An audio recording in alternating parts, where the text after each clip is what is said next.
भागवत महापुराण की जय। कृष्ण कन्हैया लाल की जय। राधा रानी की जय। भगवान श्री कृष्ण के सभी भक्तों को राधे राधे, जय श्री कृष्ण। आज मैं आपको सुनाऊंगी भागवत महापुराण में दशम स्कंद में तीसरा अध्याय, भगवान श्री कृष्ण का जन्म। श्री सुखदेव जी ने कहा, परीक्षित, रोहिणी नक्षत्र आने पर आकाश के सभी ग्रह, नक्षत्र और तारे शांत हो गए। शुभ गुणों से युक्त अत्यंत सुहावना वक्त आ गया। देवकी और वसुदेव का अंतकरण पूरी तरह शुद्ध हो गया। भगवान के आविर्भाव का समय आ गया था। दिशाएं स्वच्छ एवं प्रसन्न थी। निर्मल काश में तारे जगमगा रहे थे। पृथ्वी पर सर्वत्र मंगलमय वातावरण उपस्थित हो गया था। नदियों का जल शांत था। सरोवरों में रात्रि में भी कमल खिले थे। वन में वृक्षों पर रंग बिरंगे पुष्प खिले थे। पक्षी चहचहा रहे थे और भौरे गुंजार कर रहे थे। शीतल, मंद और पवित्र वायु चल रही थी। ब्राह्मणों के अग्निहोत्र भी कभी ना बुझने वाली अग्नियां, जो कंस के अत्याचार से बुझ गई थी, सहसा अपने आप जल उठी। सभी देवगण आकाश में पुष्पों और वाद्य यंत्रों को पकड़े भगवान के जन्म की प्रतीक्षा कर रहे थे। किन्नर और गंधर्व मधुर स्वरों में भगवान की स्तुति कर रहे थे। भगवान के अवतार का समय आ गया था। चारों ओर घनघोर अंधकार का साम्राज्य फैला था। तभी भगवान श्री हरि ने देवकी के गर्भ से 16 कलाओं से पूर्ण चंद्रमा के समान जन्म लिया।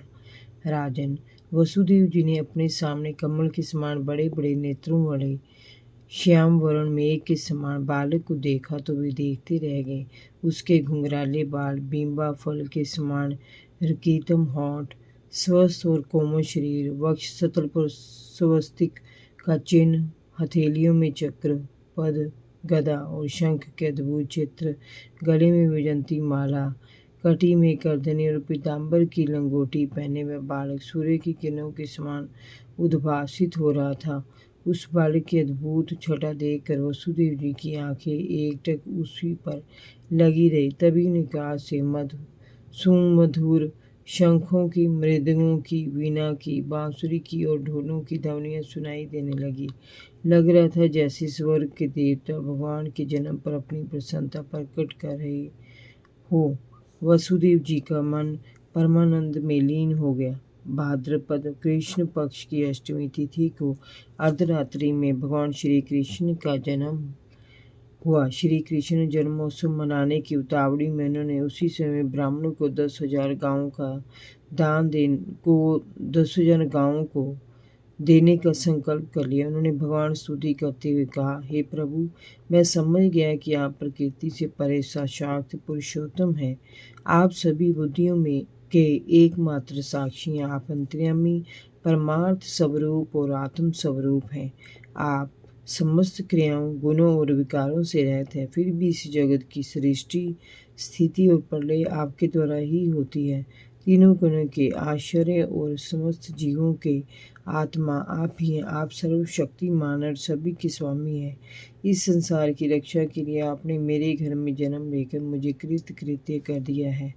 देवताओं के राधे देव, हे प्रभु, ये कंस बड़ा दुष्ट है। इसे जब से ये पता चला है कि आपका अवतार मेरे घर में होने वाला है, तब से उसने हमें यहाँ बंदी गृह में डाला हुआ है। उसने भयभीत होकर आपसे पहले होने वाले हमारे सभी बालकों को मार डाला है। अभी उसके दूत आपके जन्म का समाचार जब उसे जाकर देंगे, तो वह शस्त्र हाथ में लिए यहाँ दौड़ा चला आएगा और आपको उठा ले जाएगा। परीक्षित, ऐसा कहकर वसुदेव दुखी होने लगे। देवकी ने भी जब देखा कि उसका ये बालक अन्य सभी बालकों से विलक्षण है, तो वह भी चिंतित हो उठी। वह वसुदेव जी से बोली, स्वामी, वेदों ने भगवान के जिन लक्षणों का उल्लेख किया है, वे सभी इस बालक में मुझे दिखाई दे रहे हैं।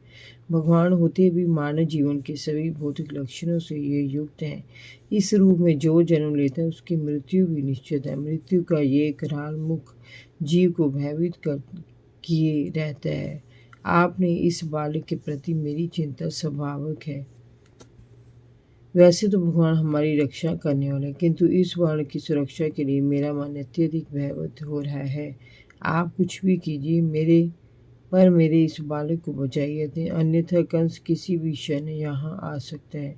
ये मेरा अहोभाग्य है कि मुझे इस अद्भुत बालक की माता होने का सौभाग्य प्राप्त हुआ है। फिर भी मेरा मन बड़ा भयभीत है।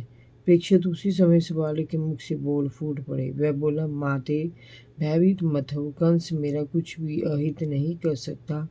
पूर्व काल में जब स्वयंभू मनु के काल में तुम्हारा जन्म हुआ था, तुम्हारा नाम प्रेषण था और वसुदेव सुतपा नाम के प्रजापति थे। तुम दोनों के हृदय अत्यंत शुद्ध थे।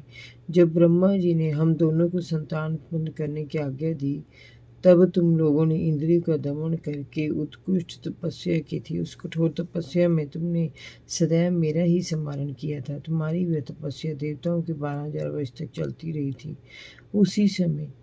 उस समय तुम्हारी भक्ति देखकर मैं प्रसन्न हुआ था। तुम दोनों ने मेरे द्वारा वर मांगने के लिए कहने पर मेरे जैसा पुत्र मांगा था। मेरी माया से मोहित होने के कारण तुमने मोक्ष नहीं मांगा था। तब मैं तथास्तु कहकर चला गया था। उस वरदान के स्वरूप उस काल में मैंने तुम्हारे घर में जन्म लिया था। संसार में शील, स्वभाव, उदारता और तथा अन्य गुणों में मेरे जैसा कोई नहीं है।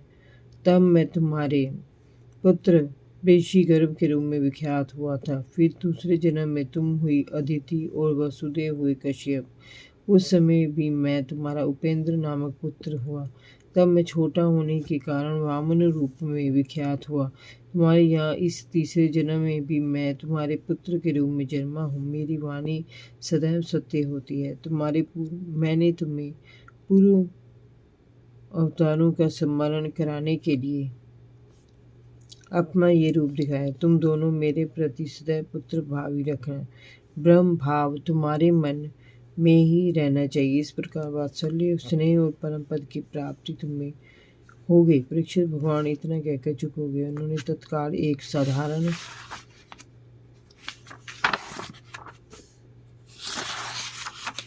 शिशु का रूप धारण कर लिया। तब भगवान की प्रेरणा से वसुदेव जी ने उन्हें अपनी गोद में उठा लिया। उसी समय नंद की पत्नी यशोदा की गर्भ से महामाया ने जन्म लिया। उसी योग माया ने द्वारपाल और सभी पूर्ववासियों की समस्त इंद्रियां जितनी हाली वे सभी चेत होकर सो गए। बंदी गृह के बंद दरवाजे अपने आप खुल गए। आकाश में घनघोर घटाएं उमड़ पड़ी और गर्जना के साथ भयानक वर्षा होने लगी। विद्युत कड़कने लगी। यमुना का जल बढ़ गया। उसका प्रवाह गहरा और तेज हो गया। जगह जगह भाव पड़ने लगे। वसुदेव बालक को लेकर निकले और यमुना पार करके गोकुल पहुंचे। वहां उन्होंने अपने पुत्र को यशोदा की शैया पर सुला दिया और अपने नवजात पुत्री को लेकर बंदीगृह लौट आए। बंदीगृह में फिर पहले जैसी स्थिति हुई। यशोदा भी नहीं जान सकी कि बच्चा बदला जा चुका है। जय जय श्री राधे। भागवत महापुराण की जय। कृष्ण कन्हैया लाल की जय। राधा रानी की जय। भगवान श्री कृष्ण के सभी भक्तों को राधे राधे। जय श्री कृष्ण।